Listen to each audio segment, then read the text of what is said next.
Gracias por seguir aquí con nosotros en el Heraldo Televisión, en las noticias de la mañana.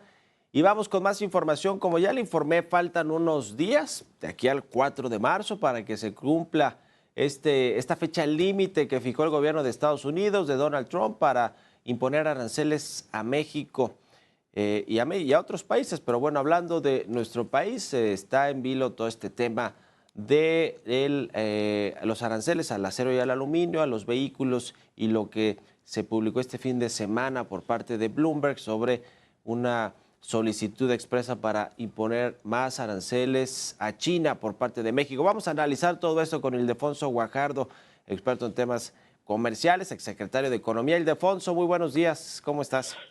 Bien, Mario, qué gusto saludarte, buenos días. Pues sí Igualmente. tenemos esta novedad que ya no la esperábamos, ¿no? Lo Sí, de sí, China. sí, lo de China. ¿Cómo ves este tema y el acuerdo transpacífico? Porque, a ver, a mí me han dicho algunos empresarios que la triangulación del acero es de otros países con los que México tiene acuerdo en el TPP, en el famoso TPP, Acuerdo Transpacífico, y que pues de manufactura china, pero que pues llegan de Malasia, por ejemplo, de algún otro país como Vietnam, que están en este acuerdo. Mira, hay que tener mucho cuidado porque si bien es claro que no podemos aceptar la triangulación, existen mecanismos para poderla controlar. Ujú. O sea, no podemos acusar un tratado. O sea, lo que debemos de decir es qué tanto lo estamos monitoreando y asegurándonos que esos países no hagan triangulaciones. En el caso de Vietnam, claramente tendríamos que tener una capacidad para revisar, hacer lo que le llamamos la trazabilidad del origen de donde se producen las cosas. Sí. Entonces hay que tener mucho cuidado porque pues, es muy fácil empezar a acusar tratados, ¿no? Y empezamos a desmantelar una gran arquitectura que hemos construido desde el punto de vista de tratados. Y déjame decirte que como el Tratado del Transpacífico otorga en el capítulo de energía las condiciones del tema constitucional del 13-14 de la reforma del sector de energía. Entonces también hay pues como un guiño como para quitarlo, para no tener el mismo problema que tenemos en el TEMEC. Entonces hay que tener mucho cuidado, o sea, de no desmantelar la red de tratados internacionales. Y si hay un problema que detectamos de trazabilidad, pues hay que abordarlo con una supervisión estricta en el esquema de importaciones. Ujú. Pero volviendo al asunto, o sea, era de esperarse que en los diferentes temas, Donald Trump, conociéndolo como ya lo conocemos de la primera ronda, siempre quiere tener lo que se traduciría al español como cosecha temprana, ¿no? En una negociación dice early harvest, cuando pones precondiciones antes de sentarte ya a la revisión del tratado. Y como lo está adelantando, pues como que quiere entrar ya con cosas en su bolsa, ¿no? Y una de ellas, este tema de que se espera que México siga exactamente a pie juntillas la guerra comercial de Estados Unidos con China. De hecho, hay que reconocer que todavía hoy la industria automotriz norteamericana está incluyendo en sus partes del automóvil al menos un 6-7% de cosas que no se hacen en América del Norte. Y en lugar de estarle poniendo, encareciendo el costo de hacer el automóvil, lo que deberíamos de hacer es un esfuerzo conjunto para poder sustituir inteligentemente esas importaciones con un esfuerzo de producir en América del Norte esas partes que aún no se producen. Estás hablando de baterías, está para la parte de los autos eléctricos híbridos, estás hablando de todo lo que es la parte de una gran parte de la electrónica, pues, todavía los semiconductores no somos autosuficientes. Y entonces hay que tener mucho cuidado porque no es en el mejor interés resolver con aranceles estratosféricos Ujú. cosas que deberíamos de estar haciendo ya con un esfuerzo de producirlos acá. Este, y hay otros temas en la relación con China. Yo creo que si bien sí es una ficha muy importante para poner en la mesa, hay que ponerla de manera estratégica. Te diría otro ejemplo. Sí. Considero que ha sido desventajoso para Estados Unidos que hayamos sido tan flexibles para la importación de autos chinos. En México, digo, contra lo que Donald Trump estuvo difundiendo, que estábamos inundados de plantas productoras de automóviles chinos, pues es falso. No hay ninguna planta que produzca automóviles chinos en México. Hay una que ensambla, que se llama Jack, que está en Hidalgo, Sí. y que produce 25,000 automóviles al año. Nosotros le exportamos a Estados Unidos 3 millones. O sea, y los 25,000 que hace Jack en Hidalgo son para el mercado mexicano. Pero sí deberíamos de fortalecer, por ejemplo, el decreto automotriz para hacer más difícil que tomes ventaja del mercado mexicano sin aportar inversión y generación de empleos en México. Porque pues, si tú eres el presidente de Estados Unidos y ves que México ha aumentado la penetración del mercado de autos chinos a capturar el 10, 12, 13% del mercado, mientras México te vende 3 millones a ti, Estados Unidos, pues dices, ¿cómo? Yo te compro y en lugar de mejorar las condiciones para venderte yo, le compras a China, pues también ahí hay un recelo.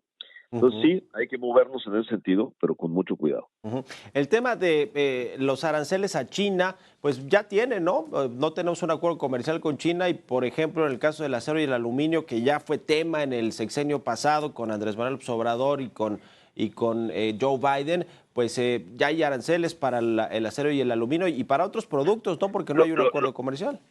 Así es, así es. No solo lo importante con China no es tanto qué arancel le pones, Ajá, sino aplicarle todo lo que es los instrumentos para combatir las prácticas desleales de comercio. sí. Y eso se hace en la unidad de prácticas la unidad de prácticas comerciales internacionales, la UPSI. Y es Ujú. importante porque lo que haces tú es específicamente ves dónde están subsidiando ilegalmente sus productos y tratas de tener una política para detenerlos a través de estas medidas especiales. Pero también hay que tener cuidado de que eso no lo hagas generalizado. ¿Por qué? Debes de dejarle a la economía el espacio para competencia y muchos pequeños y medianos para hacer transformación de productos, hacer productos de acero, dependen de que los precios sean accesibles. Haz de cuenta, tú le pones un arancel a que no va a venir el aluminio de China. Ok, perfecto. Pero luego, ¿qué pasa con el que hace anaqueles de aluminio? Pues no entra el aluminio, pero sí el pobre que en México se dedicaba a hacer anaqueles de aluminio, pues va a llegar el anaquel de aluminio de China directo, porque a ese no le pusiste el arancel y él va a ser no competitivo para el productor mexicano que hace anaqueles de aluminio. Entonces toda la cadena tiene que ser observada, porque si no dañas a la pequeña y mediana. Ujú. Y si tú finalmente quieres proteger todo, pues lo que haces es encarecer completamente ese tipo de productos en México. Entonces, de nuevo, yo creo que tiene que ser muy cuidadosos, no podemos copiar la política estadounidense frente a China, porque también hay que tener mucho cuidado y no darnos un balazo en el pie. Sí hay que poner en la mesa fichas.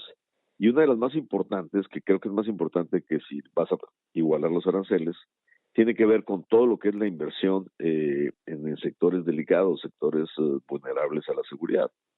Ujú. O sea, no podemos seguir invitando a China que participe en el concurso de la nube en México, o que invierta en telecomunicaciones, o que se meta en infraestructura estratégica. Eso sí es más serio desde el punto de vista de la seguridad de América del Norte. Entonces, hagámosle un paquete interesante donde mostremos el compromiso de nuestra sociedad estratégica, pero al mismo tiempo, pues no tenemos por qué seguir igualita la guerra comercial de Estados Unidos con China. Ujú. Sí, México estaría comprando ese pleito igual con China. ¿Tú cuál es tu pronóstico, Ildefonso Guajardo, para este 4 de marzo? ¿Va a haber aranceles o no? ¿O un acuerdo de cuánto Mi tiempo y si pronóstico, ya mi se arreglará? pronóstico, Ujú, mi pronóstico es que no va a haber aranceles. ujú. ¿Que Mi va a extenderse el pronóstico, tiempo, el plazo? perdón, ¿Se va a extender el plazo que fija Estados Unidos yo para creo, la yo imposición de creo, yo, aranceles? yo creo que lo que vamos a llegar al 4 es que sí va a poner el gobierno mexicano en la mesa, pues soluciones para aplacar un poquito al bully, en materia de seguridad, en materia de migración y en materia comercial, como es este caso de temas con China. Y al mismo tiempo Trump va a decir, ok, perfecto, no, o sea, siguiendo su patrón de perdonavidas, es decir, por ahora no los impondré, pero no quito mi derecho de hacerlo. Veremos cómo empezamos a negociar la, la revisión del tratado, o sea, cómo empezamos Ujú, a hacer la sí. revisión. Y en la revisión voy a querer A, B, C, D, te va a empezar a decir todo lo que quieren en la revisión. Y ahí va a empezar el estilo y afloje. Vamos a estar sobre la revisión. Se Ujú, supone que debe estar lista a mediados del 26. Yo sí. creo que va a continuar. Y la amenaza no va a parar nunca. O sea, la amenaza ahí va a estar. Ujú. Nunca va a relegar su posibilidad de seguirte amenazando con eso. ¿Va a ser revisión del TEMEC o renegociación? Yo escucho muchos empresarios decir que ya va la renegociación, ¿eh? Y en el gobierno Mira, también. yo creo que los mexicanos estamos, digo, independientemente desde el punto de vista legal, si yo te mando la media página donde definimos el mecanismo, es literalmente revisión.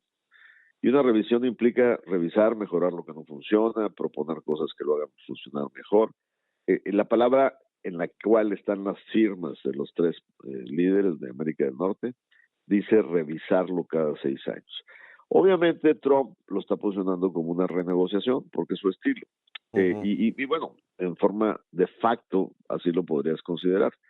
Pero yo creo que los mexicanos siempre nos debemos de referir a eso como una revisión, porque de entrada tienes que defender lo que se firmó, ¿no? Sí, sí, sí. Bueno, pues complicado para Marcelo Ebrard, ¿no? ¿Te pareció buena, digamos, la primera reunión con su secretario, con su contraparte, secretario de Comercio de Estados Unidos? Bueno, siempre una reunión es muy buena, siempre. Pues, la comunicación es fundamental. Howard Lutnick lo vi en una participación en Fox News la semana pasada, y la verdad es que se ve que es un tipo bastante abierto y tratable, pero su discurso es igualititito al del expresidente. Sí. Y bueno, vamos a ver, digo, la reunión, qué bueno que se dio.